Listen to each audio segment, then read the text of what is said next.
Madame, Monsieur, bonsoir, merci de votre fidélité. C'est l'heure du journal, il est tout juste 19h sur Al-Oula.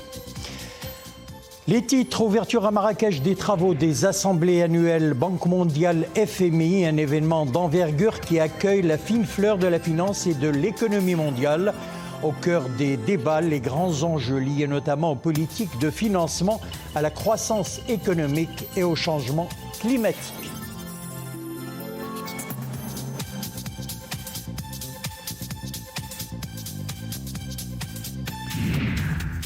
Et pour assurer la sécurité des participants à la grande messe de la finance, un important dispositif de sécurité est mis en place par la DGSN. Plus de 6500 agents de police, tous grades et rangs confondus, sont mobilisés pour la réussite de cet événement.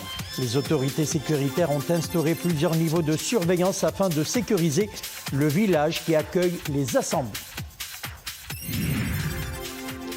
En marge de la tenue à Marrakech des assemblées annuelles du Fonds monétaire international et de la Banque mondiale, les responsables des deux institutions financières et monétaires ont effectué une visite au lycée collégial du Haut-Atlas dans la commune d'Esni, province d'El Haouz, touchée par le dernier tremblement de terre. Un grand geste de solidarité envers les populations sinistrées. Les yeux du monde entier rivés aujourd'hui sur Marrakech qui abrite les assemblées annuelles de la Banque mondiale et du FMI. Le Gotha de la finance internationale est au complet pour débattre des grands enjeux liés notamment aux politiques de financement, à la croissance économique et au changement climatique. Un événement planétaire qui revient après 50 ans en terre africaine. Ce matin, les travaux ont été marqués par la présentation du livre « Le Maroc en quête d'une croissance plus forte et plus inclusive », élaboré par le Fonds monétaire international. Le livre met en exergue les progrès économiques enregistrés par le Maroc au cours des dernières décennies. Khadija Zarwal, Jihad Libri, récit Maria Aoued. Marrakech se réveille à l'heure des assemblées. Un démarrage express pour les acteurs du monde économique et financier. Premier instant marquant de ces assemblées, le lancement d'un livre spécial intitulé « Le Maroc en quête d'une croissance plus forte et plus inclusive ». Un document de 240 pages qui met en avant la résilience économique du royaume et l'ouverture du pays au commerce international. Ce premier jour a été marqué par la présentation d'un ouvrage consacré à la résilience économique et sociale du royaume. Le président de la Banque mondiale et la directrice du Fonds monétaire international ont salué les réformes ambitieuses et la vision stratégique du Maroc, déterminé à construire une société équitable. Également au cœur de cette première journée, le positionnement du Maroc en tant que pionnier sur le marché de l'hydrogène vert, renforçant ainsi sa souveraineté énergétique en matière d'environnement et de développement durable. Cette première salve de réunion a permis de saluer les efforts du Maroc pour l'ensemble de ses réformes économiques et environnementales, mais aussi pour les grandes avancées qui ont été réalisées depuis ces 20 dernières années, conformément à la vision royale. Autre temps fort de ces réunions, des workshops centrés sur le continent africain au cœur des réformes du FMI et de la Banque mondiale. Au programme, la crise de la dette, la lutte contre le changement climatique, le seuil de pauvreté et l'éducation. En tant que femme africaine, je connais bien les défis du continent. L'un des enjeux majeurs du développement social et économique est de combattre la pauvreté par l'éducation et l'apprentissage. Il faut une politique d'éducation pour tous pour que l'économie suive davantage. Tant attendu, la première journée de ces assemblées a fait entendre la voix de l'Afrique et de son rayonnement. Riche d'une vision royale prospective, l'économie marocaine continue sa cadence dynamique avec une croissance à venir de 3% selon le Fonds monétaire international.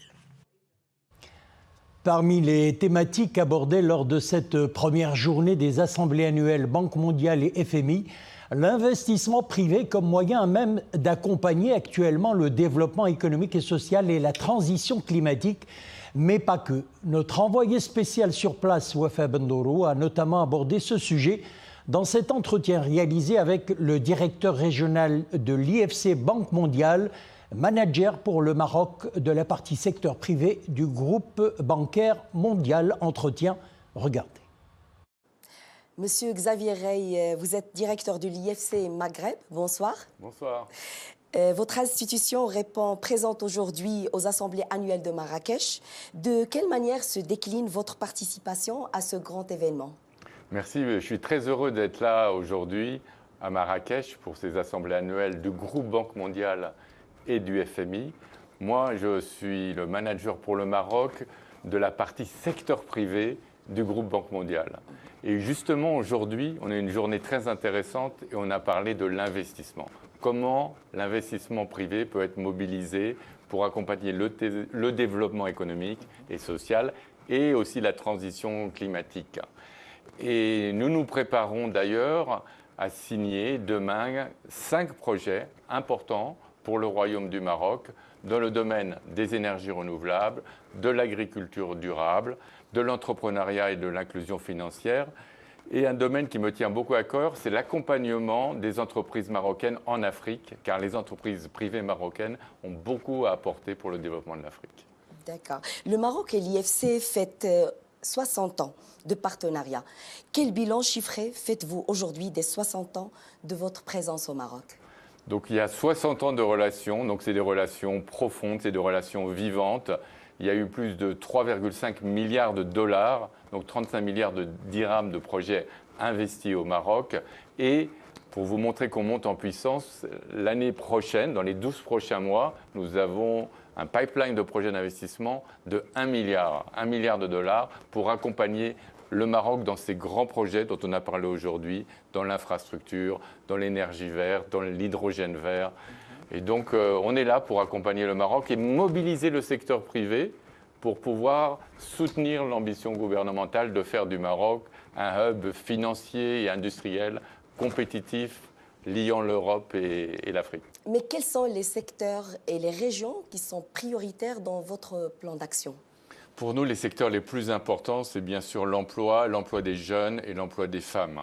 Nous essayons vraiment de travailler soit avec les banques, soit avec les start-up, soit avec des entreprises de la place pour les aider à employer plus de jeunes et plus de femmes. Le deuxième secteur, comme vous l'avez dit, c'est les régions. Nous avons été la première institution financière à prêter une collectivité territoriale au Maroc sans garantie de l'État, avec la région Casablanca-Stade. Nous avons continué avec la région Fès-Meknès et maintenant nous allons vers d'autres régions comme la région Goulmim où nous avons aussi des programmes très intéressants, notamment autour du développement des énergies vertes. D'accord, mais comment l'IFC soutient aujourd'hui le nouveau modèle de développement marocain et notamment sa charte d'investissement? C'est une très bonne question parce qu'on a justement parlé de la charte d'investissement aujourd'hui dans cette conférence. Et il faut savoir d'abord que le Maroc part d'une base excellente. Le Maroc est une terre d'investissement puisqu'il a un des meilleurs ratings de l'Afrique. Il est raté BB+ par les agences de notation. Il a un cadre macroéconomique excellent, il a une stabilité politique, il a une bonne infrastructure, un bon environnement des affaires. Donc c'est une terre qui attire déjà l'investissement de manière remarquable et on voit toutes les grandes entreprises étrangères qui s'installent déjà au Maroc. Mais on peut encore faire mieux. Et on peut encore faire mieux justement pour mieux développer les territoires et faciliter plus d'emplois des jeunes et plus d'emplois des femmes. Et moi, ce que j'aime personnellement dans cette charte d'investissement, c'est tous les avantages qu'elle donne aux entreprises qui vont s'engager à employer plus de femmes, s'engager à employer plus de jeunes et s'engager à aller dans des territoires plus reculés. Donc, quelque part, il faut dérisquer l'investissement privé pour lui permettre de venir. C'est ce que fait cette charte d'investissement et c'est aussi ce que veut faire la SFI, filiale secteur privé du groupe Banque mondiale. Monsieur Xavier Yel, merci de tous ces éclairages et à bientôt. Merci beaucoup. Voilà, c'était un entretien réalisé par notre envoyé spécial Wafa Bandolo avec le directeur régional de l'IFC Banque mondiale, manager pour le Maroc de la partie secteur privé du groupe Banque mondiale. Et sur place, un important dispositif de sécurité aux normes internationales est déployé par la Direction générale de la sécurité nationale. Des mesures de sécurité engagées selon un plan d'action et une planification minutieuse. Plus de 6500 agents de police, tous grades et rangs confondus, sont ainsi mobilisés pour la réussite de cet événement international qui renforcera incontestablement le rayonnement du Royaume en tant que pays sûr et stable. Reportage Amina Allam, Mu'tasim Billah El-Bouazaoui sur un commentaire de Zakaria Moqin Billah. Dans les principaux axes routiers de la ville Ocre, la circulation est des plus fluides. La facilitation des déplacements ferait presque oublier la tenue des assemblées annuelles Banque mondiale FMI dans la ville. Mais les affiches et une présence policière renforcée viennent à nous le rappeler. Dans les grandes artères de Marrakech, plus de 6000 agents de police sont déployés.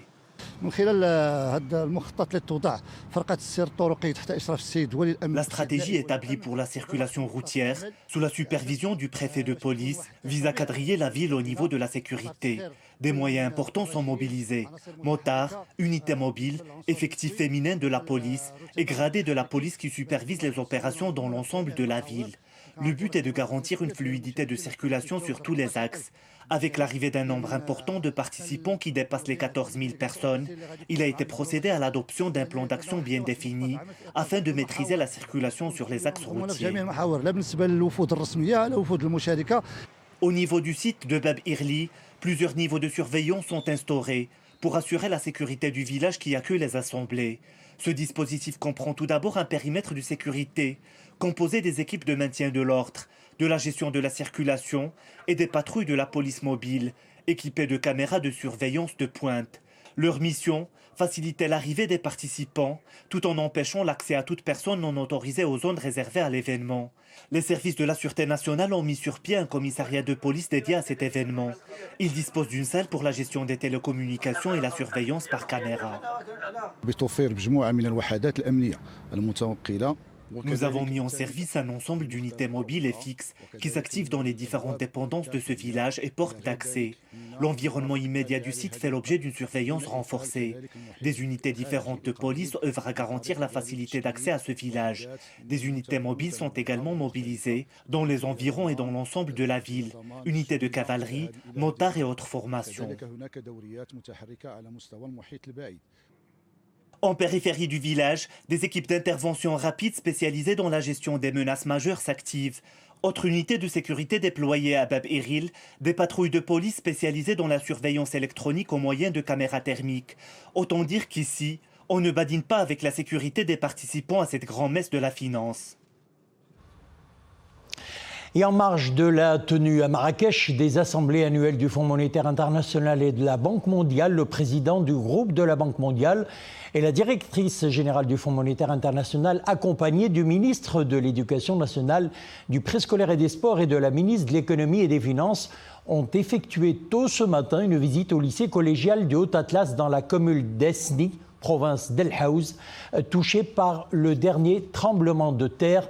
Un grand geste de solidarité envers les populations sinistrées. Abdelhamid Jabran et on retrouve Zakaria Moqin Billah. C'est un jour particulier pour les élèves du groupe d'école primaire d'Esni. Suite aux dégâts subis par leur ancien établissement, ces élèves poursuivent leur scolarité dans des unités préfabriquées, réalisées par des compétences marocaines. Aujourd'hui, ils reçoivent la visite de la directrice générale du FMI et du président du groupe de la Banque mondiale. Les responsables des deux institutions financières internationales ont tenu à suivre de près les efforts de reconstruction et à exprimer tout leur soutien. Nous sommes impressionnés par la rapidité de prise en charge et de reprise des cours dans les zones touchées par le séisme. Les enfants sont souriants et optimistes. Les efforts se poursuivent pour reconstruire les écoles sinistrées le plus tôt possible. Nous sommes attristés par les pertes humaines occasionnées par le séisme dévastateur qui a frappé la région. Cependant, nous sommes très impressionnés par la forte mobilisation et la manière dont le Maroc, sous le leadership de Sa Majesté le Roi, a géré les répercussions de ce séisme pour assurer la reconstruction des zones affectées.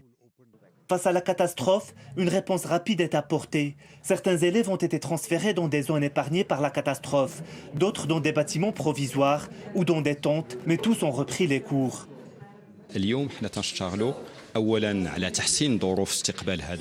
ministère veut améliorer les conditions d'accueil des élèves concernés en mettant à leur disposition des unités scolaires préfabriquées afin qu'ils puissent poursuivre leurs études dans de bonnes conditions au cours des prochains mois. Nous œuvrons aussi à la reconstruction des établissements affectés. Souriants et enthousiastes, ces élèves d'El Haouz semblent déterminés à dépasser la terrible épreuve qu'ils ont endurée et à réussir leur cursus scolaire. Et hier, à la veille des assemblées annuelles Banque mondiale FMI, le sport s'est invité à l'événement. 2 matchs de gala ont été organisés en début de soirée au grand stade de Marrakech, donc organisé par la Fédération royale marocaine de football. Ces 2 matchs amicaux de 30 minutes chacun ont opposé une pléiade d'anciens joueurs, hommes et dames, et 2 équipes mixtes composées de cadres de la Banque mondiale et du FMI. Les matchs se sont déroulés sous les applaudissements des élèves de la région d'El Haouz qui poursuivent actuellement leurs études dans la cité ocre. Maria Ouet. Des enfants venus des régions sinistrées d'El Haouz assistent à un match de football hors norme, joué par de grandes personnalités du monde financier. Un moment historique dont ils se souviendront toute leur vie. Tenue de circonstances pour les 2 équipes qui s'affrontent à l'effigie de l'équipe nationale marocaine. Maillot rouge contre maillot blanc. Un match de 2 fois 30 minutes pour célébrer la vie, l'instinct de vie et la joie dans toute son humilité. Ce match amical que nous disputons actuellement a une haute portée symbolique. C'est un réel plaisir que celui de donner un peu de soi à ces enfants rescapés du séisme et qui ont tout perdu. Ce n'est pas un jeu, c'est la vie qui s'éveille sur le terrain dans toute sa beauté. Ce match est vraiment sympathique car c'est l'occasion de célébrer la jeunesse et de faire entendre sa voix. Le sport, c'est ça aussi, c'est l'union de toutes les générations. Guidé par la vision royale de Sa Majesté le roi Mohamed VI et de sa diplomatie sportive audacieuse, le Maroc se fait le porte-parole d'un monde uni dont l'objectif est de réfléchir ensemble à un monde meilleur, à un monde où le sport est un vecteur de vivre ensemble et de solidarité.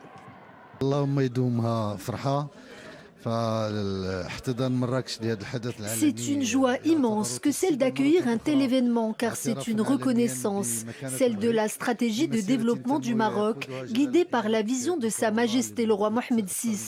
Aujourd'hui d'ailleurs, nous jouons un match amical dans l'un des stades qui va accueillir un des matchs phares de la Coupe du Monde 2030. C'est tout un symbole.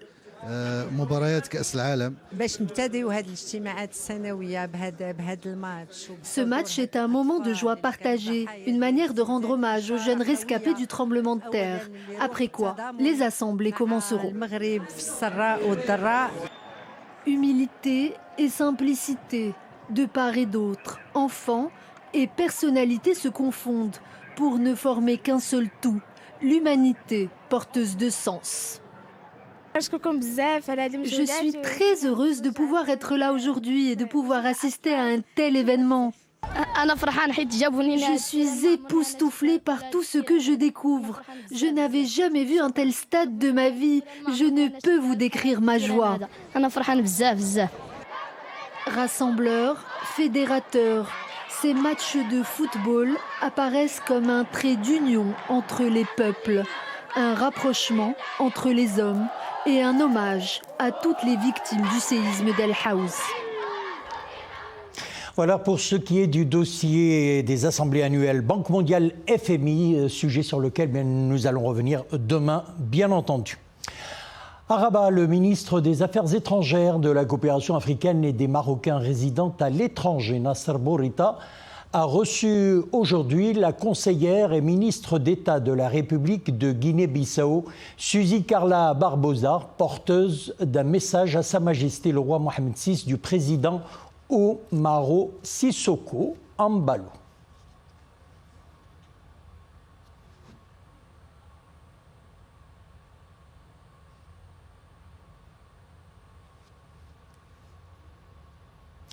Et dans une déclaration à la presse à l'issue de cette entrevue, la conseillère et ministre d'État de la République de Guinée-Bissau a fait la déclaration suivante. Je suis venue en tant qu'émissaire spécial de Son Excellence, Monsieur le Président Omar Sissoko Embalo de la Guinée-Bissau. Il m'a envoyé avec un message pour Sa Majesté le Roi Mohamed VI. Comme vous savez, la Guinée-Bissau est un pays frère du Maroc.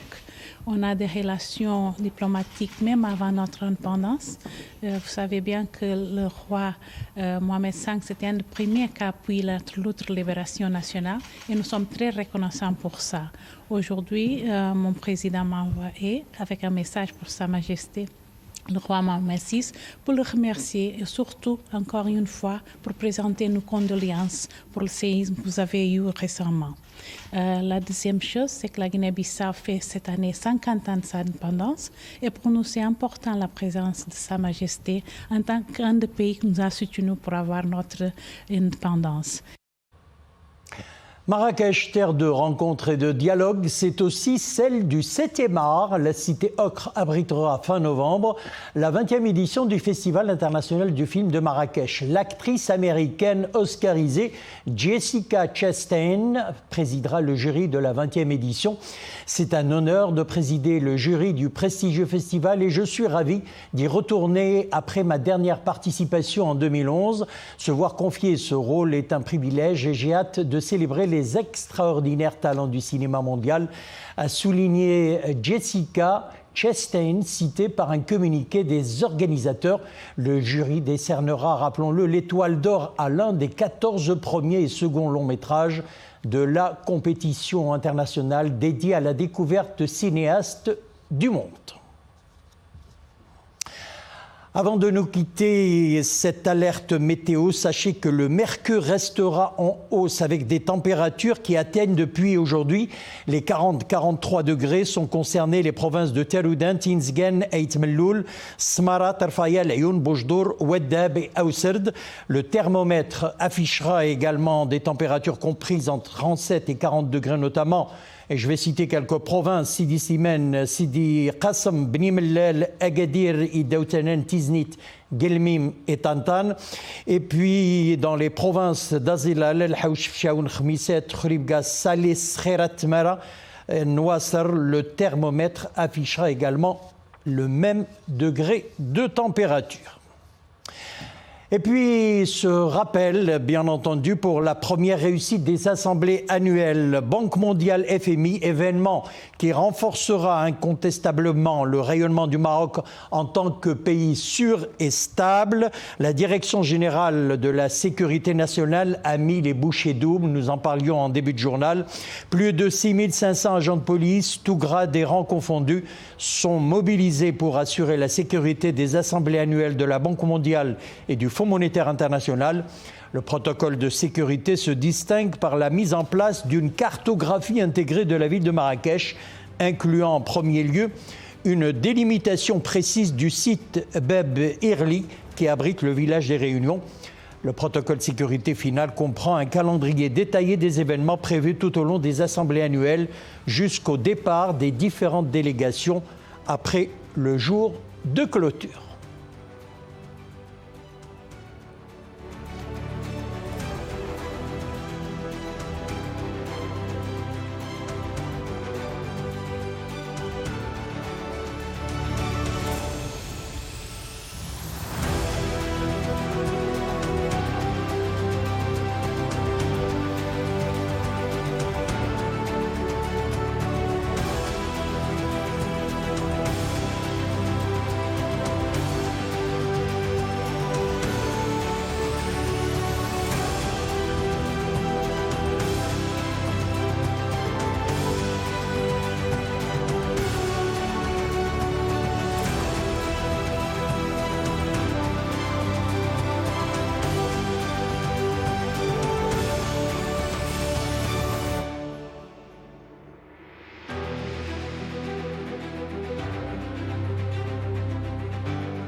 Voilà, c'était des images sur le dispositif de sécurité mis en place pour les assemblées annuelles Banque mondiale FMI.